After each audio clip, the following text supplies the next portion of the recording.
तो क्या ये बात समझाना हम लोगों के लिए इतना मुश्किल है आपको कि क्या किया जा रहा है आप लोगों के साथ और आपके घर के साथ और आपका जो पानी का स्रोत है उसके साथ, आपकी बिजली के साथ क्या किया जाता है? पूरे झरिया के साथ इन्होंने क्या किया है?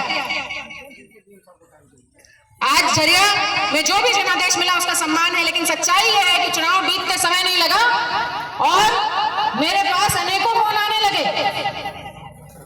अनेकों फोन कि हमारे घर के पास ओबी डंप हो रहा है, यहां रुकवाइए, वहां रुकवाइए। आज ये आपको समझने की जरूरत है, हमको नहीं समझना है, हम समझ रहे हैं इसलिए हम यहाँ पर खड़े हैं आपके लिए। ये आपको समझना है कि ये सोचिए ये जो डंप है यहाँ का अगर यहाँ आ जाएगा तो क्या होगा। और ये जो उस पार लोग खड़े हैं जो ये कर रहे हैं वो निर्मल लोग हैं, वो नहीं सोचेंगे आपके परिवार के बारे में, आपके घर के बारे में, उनको कोई मतलब नहीं है आपके घर से, आपके इस तालाब से। इसलिए ये निर्णय आप सबको लेना है कि आप खड़े होंगे या नहीं होंगे, या फिर उनके प्रलोभन में, जैसा कि जनता मजदूर संघ के संगठन महामंत्री कह रहे थे अभिषेक सिंह जी कि भाई एक ही तरीका है। अंग्रेजों ने क्या किया था, वो तो चले गए लेकिन अपनी वो नीति देके चले गए। जब मुट्ठी को अलग ना कर सको तो लोगों को बांट दो, 2, 4, 10 हमारे युवा भाइयों को उठा लेगा, 5-10 हजार रुपए देगा और वो ओबी डंप को यहां से यहां आते देर नहीं लगेगी। लेकिन मेरा आग्रह यहां पर पुरुषों से कम और महिलाओं से ज्यादा है, आप लोगों से ज्यादा है। आप लोगों से इसलिए है क्योंकि दिन भर घर में आप रहती हैं, ये घर से निकल जाएंगे, कहीं कुछ काम करने चले जाएंगे, आप रहेंगी, आपको ये खाना पड़ेगा, आपको ये झेलना पड़ेगा। अगर आप अब आगे नहीं आए, अब ये मत सोचिए हमको भी निकलना पड़ा, हम भी घर से निकले और आज कर रहे हैं वो काम, हमको करने की जरूरत नहीं थी। अगर आज मेरे पति होते तो हमको ये सब क्या करने की जरूरत होती, लेकिन आज निकले तो आपको भी अपने हक के लिए, अपने घर बचाने के लिए आपको निकलना पड़ेगा। आप सब तैयार हैं कि नहीं है? हैं कि नहीं है? इसको रोकेंगे कि नहीं रोकेंगे हम लोग? नहीं दीदी हंसिए मत, एकदम हल्की बात नहीं है ये, आप समझ नहीं रही हैं इस बात को। हजारों परिवारों को मैंने उजड़ते हुए देखा है झरिया में, इनका यही है, इनका यही तरीका है। एक दिन आपको पता भी नहीं चलेगा और आपका घर, आपका बिजली, आपका पानी, आपका खेत खलिहान, आपका तालाब सब लूट लेंगे। मान लीजिए ये तालाब है, मान लीजिए ये जमीन है, अगर यहाँ आके इतना ओबी डंप कर ही दिया तो आप लोग क्या करेंगे? अगर आज रोकेंगी नहीं तो बीमारी छोटी है, उसको पहले नहीं रोकेंगी तो बाद में बड़ी हो जाएगी तो ठीक हो जाएगा बीमारी। इतना इसको हल्के में मत लीजिए, बहुत बड़ी बात है।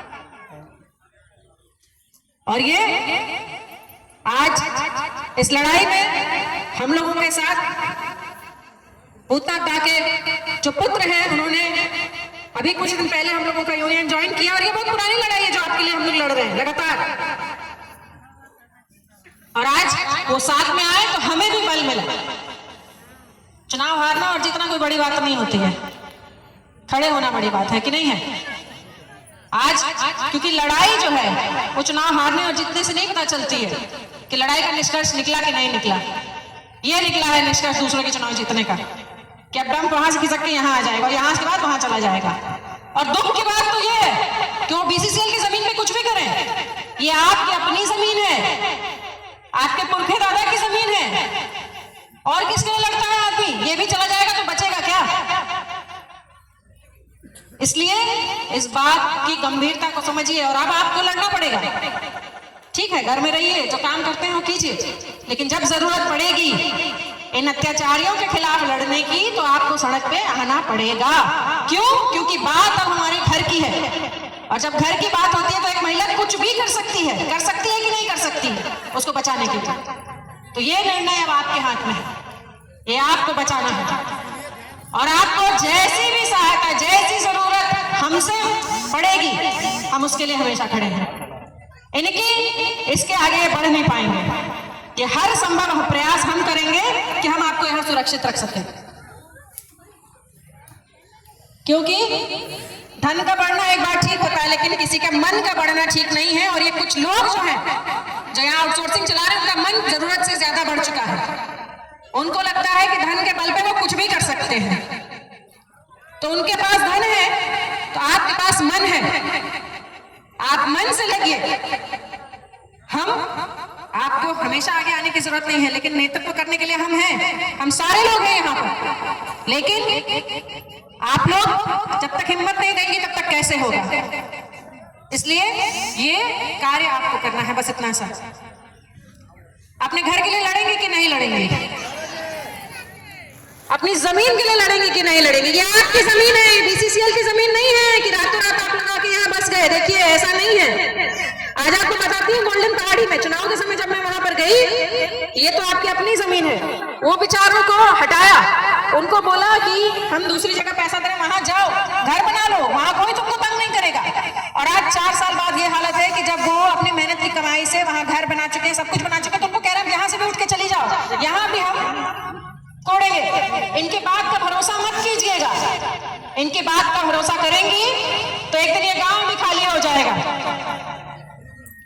इसलिए आगे आइए, हिम्मत कीजिए, इस लड़ाई में, इस संघर्ष में हमारे साथ रहिए, क्योंकि इस जमीन को, इस घर को बचाना है हमको। और अगर ये भी लेकर भी जाएंगे, अगर इनको ओबीडम करना है तो ये पैसा दें। ये आपको मुआवजा देंगे कि नहीं देंगे? बच्चों को नौकरी देंगे कि नहीं देंगे? कि बस ऐसे ही मनमानी करेंगे अपनी? आज ना जाने कितनी लड़ाइयां आप ही जैसे लोगों के लिए मैं झरिया में लड़ रही हूं। आज हम कोर्ट में भी उनके लिए लड़ रहे हैं ताकि उनको उनका